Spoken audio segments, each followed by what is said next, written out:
Kenya has borrowed close to 4 trillion shillings in the last 3 years and 2 months.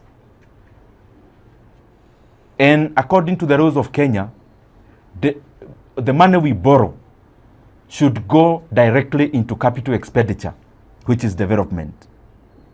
So before we launch grandiose plans of trillion funds, can we first face Kenyans, and can the government face Kenyans and tabulate how they have used the 4 trillion Kenya shillings Kenya has borrowed in the recent past?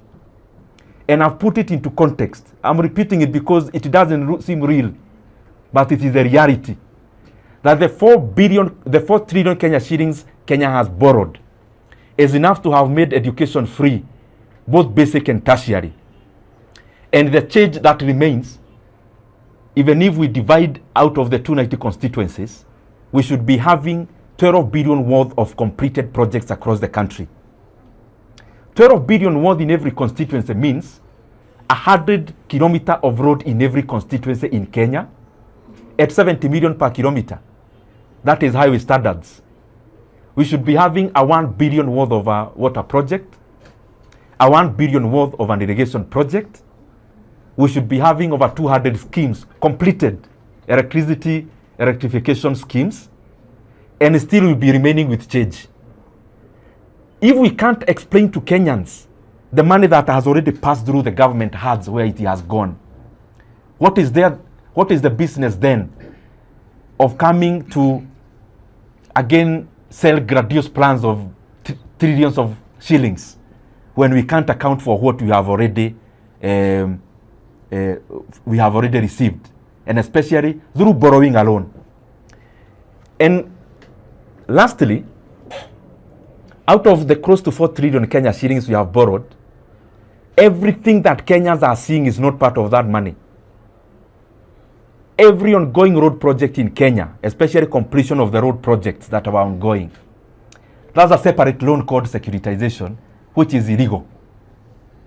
When you see stadiums being constructed in Kenya, that is also not part of this 4 trillion.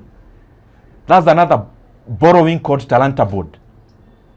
When you hear about a program called Nyota, the one for alleviating unemployment in terms of the youth, that's also not part of that money. That's money we are receiving from World Bank. So Kenyans deserve to know, before you tell us about trillion funds that you want to launch, can we first account for the 4 trillion Kenya shillings the country has borrowed in the recent past? Very lastly, it is important for us to be data-driven as leaders. You know, we keep saying that 10,000 kilometers of roads were constructed from 2013 to 2012 in Kenya. That is incorrect. And I would challenge the government to actually tabulate the roads that we keep hearing of 10,000 kilometers of road. Because I know, and I have the data, it is less than a third of that. And I also want to put it very clearly. And anyone with a conflicting facts can table them. I have said that, and I have stated that we have borrowed close to 4 trillion Kenya shillings. But if you fast check, you do fact finding, how many kilometers of road has Kenya built from 2022 to date? And especially from newly signed contracts. Newly signed. It is less than 1,200 kilometers across the country. It is less than 1,200 kilometers of tarmac road we have built from 2012 to today out of newly signed contracts.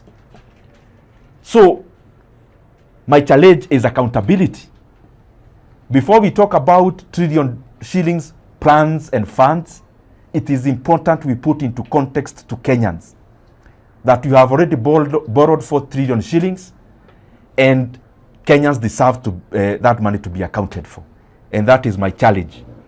That I hope in the launch of that fund, the first preamble will be about being accountable for the amount of money Kenya has borrowed, because this is the burden for Kenyans today and also a burden for Kenyans